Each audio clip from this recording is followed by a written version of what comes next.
ఒక గొప్ప ఆలోచనతో ఈ కార్యక్రమానికి శ్రీకారం చుట్టారు. ఇంత గొప్ప కార్యక్రమాన్ని ఆల్రెడీ జగనన్న ప్రభుత్వంలో మనం ఒక 5 మెడికల్ కాలేజ్ స్టార్ట్ చేసుకున్నాము. ఇంకొక 5 మెడికల్ కాలేజెస్ స్టార్ట్ చేసేందుకు అన్ని విధాలుగా కూడా మ్యాక్సిమం ఎఫర్ట్స్ మనం పెట్టి రిక్రూట్మెంట్ కంప్లీట్ చేసి ఇంకా ఒక కొంత complete works pending works complete చేస్తే అవి అందుబాటులోకి తీసుకొచ్చే దశ దాకా కూడా మనం పూర్తి చేశాం. ఇంకా ఒక 7 మనం ఉంటే ఈ సంవత్సరం ప్రారంభించేలా కూడా యాక్షన్ ప్లాన్ చేసుకున్నాం. మరి ఈ రోజున అన్నిటినీ కూడా చంపేస్తూ చంద్రబాబు నాయుడు గారు తీసుకున్నటువంటి నిర్ణయాన్ని వైఎస్ఆర్ కాంగ్రెస్ పార్టీ వ్యతిరేకిస్తుంది. ప్రజల తరఫున వైఎస్ఆర్ కాంగ్రెస్ పార్టీ మరి ఈరోజు ఈ ప్రభుత్వాన్ని ప్రశ్నిస్తోంది.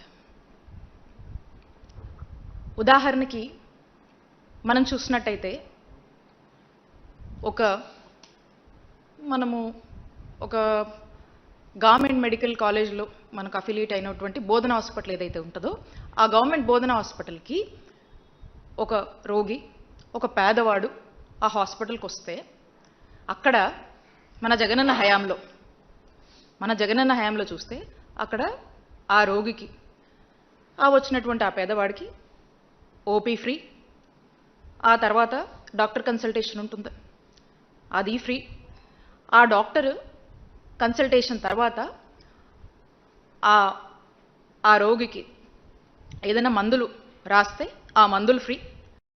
లేదు ఏదన్నా టెస్టులు చేసుకోమని అతనికి ఉన్నటువంటి పరిస్థితి వల్ల ఓ సిటీ స్కానో ఓ ఎంఆర్ఓయో ఒక ఎక్స్రేయో లేదా ఏదైనా బ్లడ్ టెస్టులు ఏదైనా చేసుకోమంటే అవి ఫ్రీ.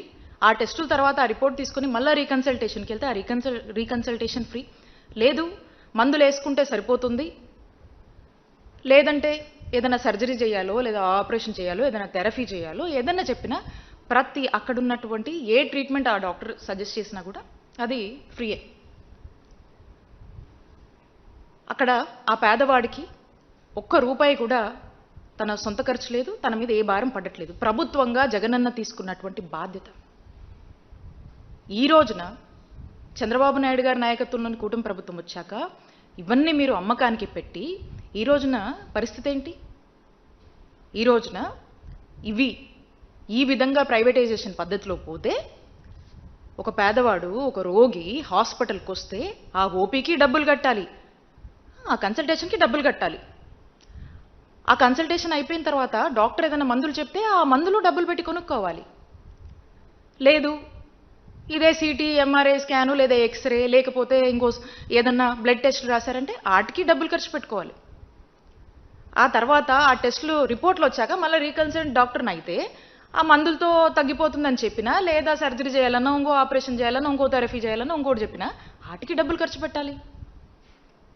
ఈ భారం అంతా ఎవరి మీద పడుతుంది? ఈ భారం అంతా ఆ పేదవాడి మీద పడుతుంది. దీనివల్ల ఆ పేదవాడి పరిస్థితి ఏంటి? అప్పుల పాలైపోతాడు, దిక్కుచోచని పరిస్థితిలోకి వెళ్ళిపోతాడు. ఈ భారం బాధ్యత గల ప్రభుత్వంగా మీది కాదా అని నేను ఈ కూటమి ప్రభుత్వాన్ని ప్రశ్నిస్తున్నాను. జగనన్న ప్రభుత్వంలో అయితే ఇవన్నీ ఫ్రీగా పేదవాడికి మనం అందుబాటులోకి తీసుకొచ్చాము.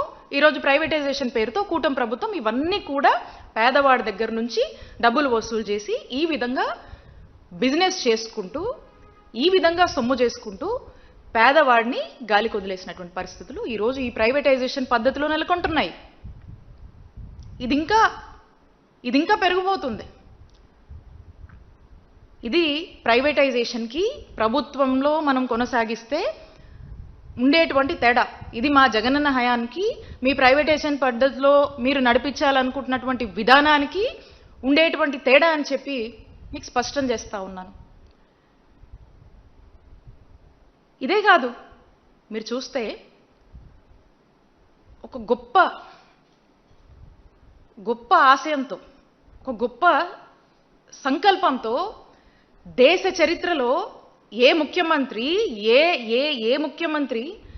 ఏ రాజకీయ పార్టీలు ఎవ్వరూ చేయనటువంటి సాహసం, అలాంటి ఒక చరిత్ర క్రియేట్ చేస్తూ జగన్మోహన్ రెడ్డి గారు తన 5 ఏళ్ల పాలనలో 17 గవర్నమెంట్ కొత్త మెడికల్ కాలేజ్ని తీసుకురావాలని ఆలోచన చేసి దాని తగ్గట్టుగా అడుగులు వేసి మరి కాలేజీలో ప్రారంభించి ఈ విధమైనటువంటి అడుగులు వేసి నిరూపించారు. దీన్ని ఏ విధంగా నిర్వీర్యం కరుస్తున్నారో చూస్తా ఉన్నాం. మనము ఈ మెడికల్ కాలేజ్ ఈ కొత్త మెడికల్ కాలేజ్లో ఎవరైతే వైద్య విద్య అభ్యసించాలనుకుంటున్నటువంటి విద్యార్థులు ఉంటారో వీళ్ళకి సంబంధించి మనము మన ప్రభుత్వ రంగంలో తీసుకొచ్చినటువంటి గవర్నమెంట్ మెడికల్ కాలేజ్కి సంబంధించి ఒక సగం ఫ్రీ సీట్స్, ఇంకొక సగానికి మనం కొంత ఫీజు పెట్టాం, ఓ ఫీ స్ట్రక్చర్ పెట్టాం. ఈ ఫీజు కూడా ఎందుకంటే ఈ సెల్ఫ్ ఫైనాన్సింగ్ పద్ధతి ఏంటంటే ఈ యొక్క మెడికల్ కాలేజ్ ఒక సర్వైవల్ కోసం, అంటే వాటికి సంబంధించినటువంటి ఫెసిలిటీస్ ఏమైతే కావాలో రెగ్యులర్గా వాటి రన్నింగ్ కోసం ఎక్కడ కూడా అంతరాయం కలగకుండా ఒక వరల్డ్ క్లాస్ ఫెసిలిటీస్తో చక్కటి వాళ్ళ యొక్క విద్య అభ్యసించడానికి ఎక్కడ కూడా ఇబ్బంది లేకుండా, అంతరాయం కలగకుండా ఈ యొక్క ఫెసిలిటీస్ ఎవరి మీద కూడా ఆధారపడకుండా అవి వాటంతటా అవి రన్ అయ్యేదానికి ఈ ఫీజు అనేది మనం పెట్టాం. అంటే ఒక 50% ఫీజు ప్రైవేటైజేషన్ అంటూ వాటికి అవి సర్వై అవుతూ ముందుకు వెళ్ళాలి అనేటువంటి ఒక గొప్ప ఆలోచన ఈ ప్యాటర్న్ మనం తీసుకొచ్చాం. మనం ప్రభుత్వ రంగంలో ఉన్నటువంటి మెడికల్ కాలేజ్ విషయంలో పద్ధతిలో ఇవే మెడికల్ కాలేజెస్ ఏమవుతాయంటే ఈ ప్రైవేటైజేషన్ పద్ధతిలో ఏవో కొన్ని సీట్లు, ఈ ప్రైవేటైజేషన్ పద్ధతిలో ఇవే మెడికల్ కాలేజెస్ ఏమవుతాయి ఇక మిగతా సీట్లన్నీ ఏవో కొన్ని లక్షలకి కోట్లకి ఫ్రీగా ఇస్తారు, అమ్ముకుంటారు. ఇక మిగతా సీట్లన్నీ పేద విద్యార్థి మన కొన్ని లక్షలకి వైద్య విద్య అభ్యసించాలంటే ఈ కోట్ల రూపాయలు ఎక్కడ నుంచి తీసుకున్నారు? ఈ భారం ఎవరి మీద పడుతుంది? వైద్య విద్య అభ్యసించాలంటే ఇక ఈ విద్య అభ్యసించాలంటే కోట్ల రూపాయలు పేద విద్యార్థుల భారం ఎవరి మీద పడుతుంది? ఎవరు బాధ్యత తీసుకుంటారు? ఇక ఈ విద్య అభ్యసించాలంటే ఈ పేద విద్యార్థుల పరిస్థితి ఏంటి? ఎవరు బాధ్యత తీసుకుంటారు? ఈ ప్రైవేటైజేషన్ వల్ల ఈ విద్యార్థుల ఆశయాన్ని డాక్టర్ విద్య అభ్యసించాలనేటువంటి వీళ్ళ ఆలోచనని చంపేస్తున్నారు. ఇదే కాదు, ఈ మెడికల్ కాలేజ్కి సంబంధించి మనము కొన్ని ఎకరాల భూముల్ని సేకరించాము. దానికి ప్రతి గవర్నమెంట్ మెడికల్ కాలేజ్కి సంబంధించి ఒక్కొక్క మెడికల్ కాలేజ్కి మనము 500 కోట్లు బడ్జెట్ని మనం కేటాయించుకున్నాము. ఇంత కేటాయించి ఆల్రెడీ ఈ ల్యాండ్ కొంత ప్రభుత్వ ల్యాండ్, కొంత మనము అక్వైర్ చేసినటువంటి ల్యాండ్ పెద్ద ఎత్తున ఖర్చు చేసి ఈ ల్యాండ్ మనం లే చేసినటువంటి ఇన్ఫ్రాస్ట్రక్చర్ ఫెసిలిటీసు, మనం చేసినటువంటి రిక్రూట్మెంట్స్ ఇవన్నీ ఇలా ఉండగా దీన్నంతా కూడా చాలా చవక్కి ఈ ప్రైవేట్ వాళ్లకు అమ్ముకుంటూ ఒక వ్యాపారం చేస్తూ ఒక స్కామ్కి తెరలేపారు ఈ కూటమి ప్రభుత్వం. ఖచ్చితంగా ఇది స్కామే. ఇన్ని ఫెసిలిటీస్ మనం క్రియేట్ చేశాక ఏం అవసరం వచ్చింది ఈరోజు మనం ప్రైవేటైజేషన్ పద్ధతికి వెళ్ళి గవర్నమెంట్ కాలేజెస్ని మనం ఈ మెడికల్ కాలేజ్ని మనం ఎందుకు చంపుతున్నాము? ఇంతమంది హోప్ని ఎందుకు చంపేస్తున్నాము? ఉచితంగా ఇంతమంది ప్రజలకు మనము అందజేయాల్సినటువంటి ఫ్రీ వైద్యాన్ని ఎందుకు మనము ఈరోజు ఒక బిజినెస్ మోడల్లో చూపిస్తున్నాము? అంటే పేదవాడి ఆరోగ్యం పట్ల ఏ మాత్రం కూడా బాధ్యత లేని ప్రభుత్వంగా ఈరోజు కూటమి ప్రభుత్వం వైద్య ఆరోగ్య రంగంలో వ్యవహరిస్తుందని స్పష్టమవుతుంది. ఇదేదో మేమంటుంది కాదు, మీరు వచ్చి గ్రౌండ్లోకి వచ్చి చూడండి.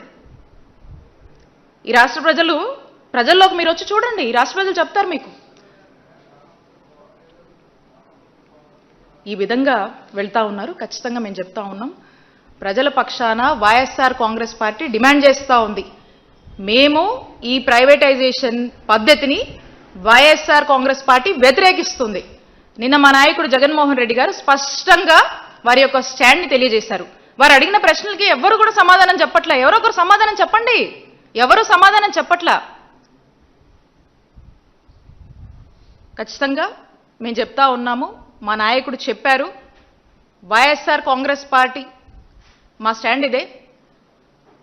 రేపు రానున్నటువంటి మా వైఎస్ఆర్ కాంగ్రెస్ పార్టీ ప్రభుత్వం, మా జగనన్న ప్రభుత్వంలో ఈ రోజున ఏదైతే నిర్ణయం మీరు తీసుకొని ఈ గవర్నమెంట్ మెడికల్ కాలేజ్ ప్రైవేటైజేషన్ పేరుతో మీరు అమ్మి ఒక స్కామ్కి తెరలేపి వ్యాపారం చేస్తున్నారో, పేదవాడి ఆరోగ్యాన్ని మీరు ఈరోజు అమ్మకానికి పెట్టారో, దీన్ని ఖచ్చితంగా రేపు మా జగనన్న ప్రభుత్వం వచ్చాక మీరు తీసుకున్నటువంటి ఈ నిర్ణయాన్ని మేము రద్దు చేస్తాము.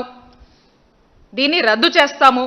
మళ్ళా ఈ గవర్నమెంట్ మెడికల్ కాలేజ్ అన్నీ కూడా తిరిగి గవర్నమెంట్లోనే కొనసాగిస్తూ పేద ప్రజలకు ఉచిత వైద్యాన్ని అందజేస్తామని చెప్పి మా నాయకుడు చెప్పాడు. ఈరోజు నేను కూడా చెప్తా ఉన్నాం, మేమందరం కూడా చెప్తా ఉన్నాం.